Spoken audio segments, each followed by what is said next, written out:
amica, benvenuta o bentornata sul mio canale YouTube. In questo video siamo in ufficio da me e ti voglio raccontare una cosa che mi è successa qualche giorno fa con un cliente che mi è venuto a trovare. Te lo racconto dopo la sigla.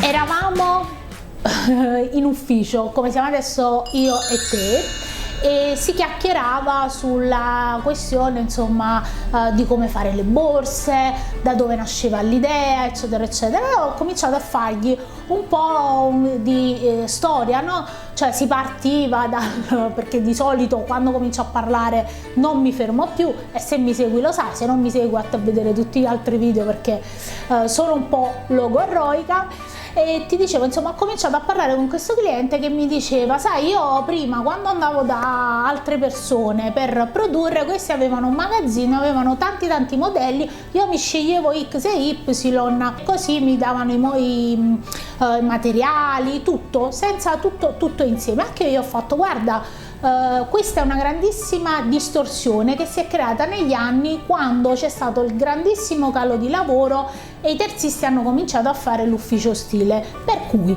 che cos'è l'ufficio stile e che cos'è il terzista? L'ufficio stile, per dirla in pratica, no, è quello, passato che il designer o chi che sia idea la borsa, fa tutta la scelta che è materiali, accessori, infustiture, cioè tutto quello che tu vedi come prodotto finale della borsa viene studiato dall'ufficio stile e, fra virgolette, non ti dico testato perché siamo ancora nella fase di progettazione, però viene studiato, cioè quindi la borsa deve essere di pelle di vacchetta, beige con gli accostamenti marroni, il filo deve essere 30, tutte le note tecniche. Dall'altro lato poi l'ufficio stile che fa? Prende e porta tutto al terzista. Il terzista cosa fa? È un esecutore, è un contenitore di informazioni che prende la borsa dall'idea, dal concetto e la fa diventare realtà, quindi crea carta modello, prototipo, campioni e poi quello che sarà la produzione. In sintesi però che cosa è successo? Che ci sono stati nel dopoguerra tanti anni dove si produceva la qualunque e si vendeva tutto, anche i brand minori, che c'erano i brand del lusso e quindi le dive di Hollywood, la Dolce Vita, sai, erano tutte per le maison famosissime in Italia, c'erano i grandi Valentino, Ferré, Versace, Giorgio Armani. Ti racconto di tempi che probabilmente, se alla mia età hai sentito parlare o comunque li hai vissuti anche. E dall'altro lato c'era tutti i brand minori, quindi se tu avevi una fabbrica, creavi un brand, andavi porta a porta a vendere e vendevi.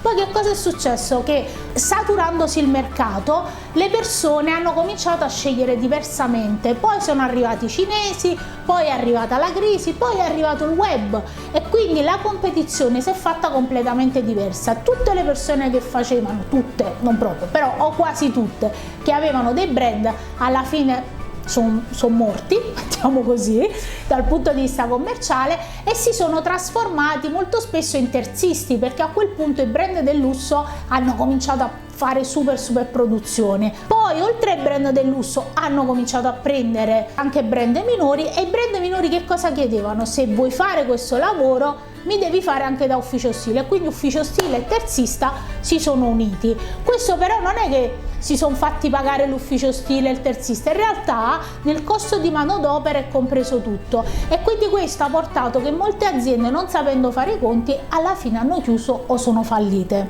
In buona sostanza ti ho raccontato questo perché quando vai a scegliere una borsa o vai a scegliere quello che c'è, cioè di informarti per tutto quello che c'è dietro alla borsa, è fondamentale che tu sappia che molto del costo, non tanto della borsa, ma molto proprio del risultato che c'è dietro alla borsa, deriva anche da quanto il brand sa distinguere il terzista dall'ufficio stile, da quanto ha evitato di mischiare le due cose, quindi ha fatto un ottimo studio del prodotto e un'ottima manifattura del terzista. Considera che si possono unire anche le due cose, ma generalmente hanno un costo sia l'una che l'altra, per cui come tu sai ti dico sempre, compra sempre borse originali. In questo caso l'originalità sta proprio nel fatto di riconoscere ad ogni fase della produzione un proprio costo e una propria remunerazione. Se questo video ti è stato utile, mi raccomando, mettimi un bel like,